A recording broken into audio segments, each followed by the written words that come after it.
Hey everybody, I wanted to talk a little bit today about why I'm doing Viral Legacies and why I think it'll have an impact on contemporary queer communities. We're getting down to the last 12 days, so this is the final home stretch for the fundraiser. So there are a lot of reasons why I'm doing Viral Legacies. The death of my uncle last year was one of those factors.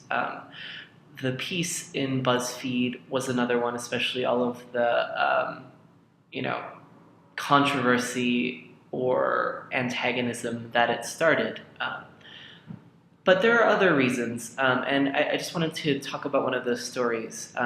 So I was doing an MFA program at Goddard College last year, and my advisor suggested a book by Hervé Guibert, who was a French photographer and writer. And he knew David Wojnarowicz and all of the other figures who were quite influential in my own writing and thinking. So this book, Ghost Image, is basically about his life through photographs.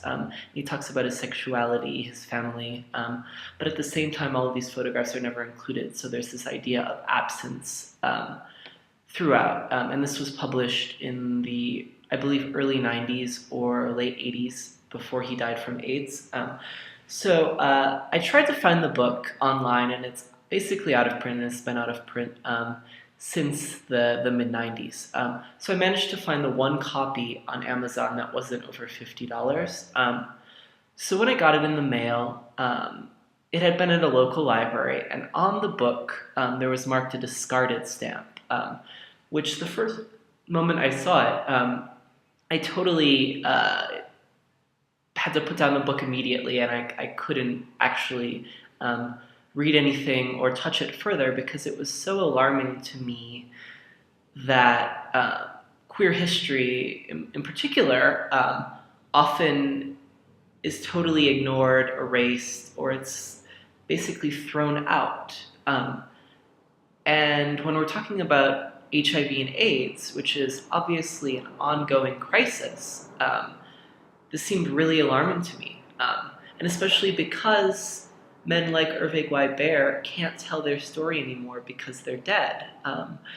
So the fact that their stories were just being tossed out like garbage was really sad. And it kind of forced me to reevaluate the way that I saw history. And it made me understand that so many of these histories are being erased, and there's an urgent need today, especially in a younger generation, to remember these stories, to share these stories, to use them to inform our politics. Because a lot of the messages from ACT UP, from David Wojnarowicz, from Hervé Guibert are still important today.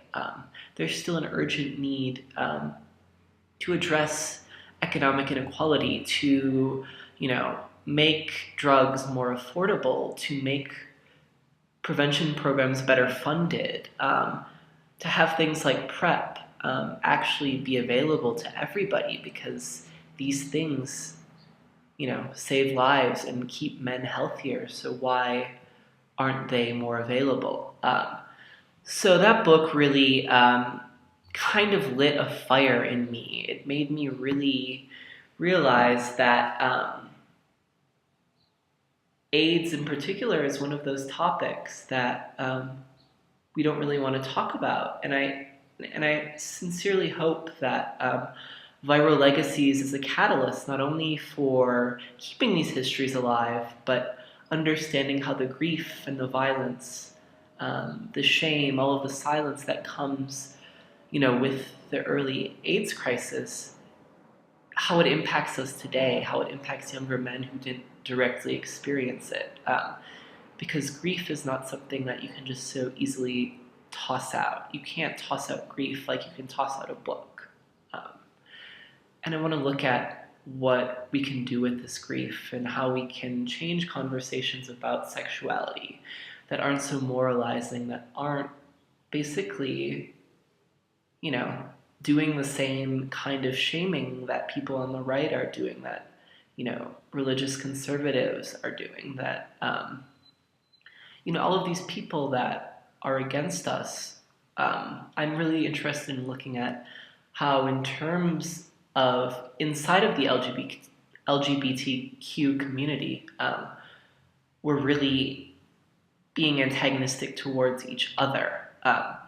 So I know I can't exactly do everything with one book, but I hope that through my travels through Europe to Germany, to Spain, to London, and then of course in the US, I can look at different strategies to see how men today are talking about sex, how they're having sex, how health programs are being structured, and how we can do better, because we can always do better.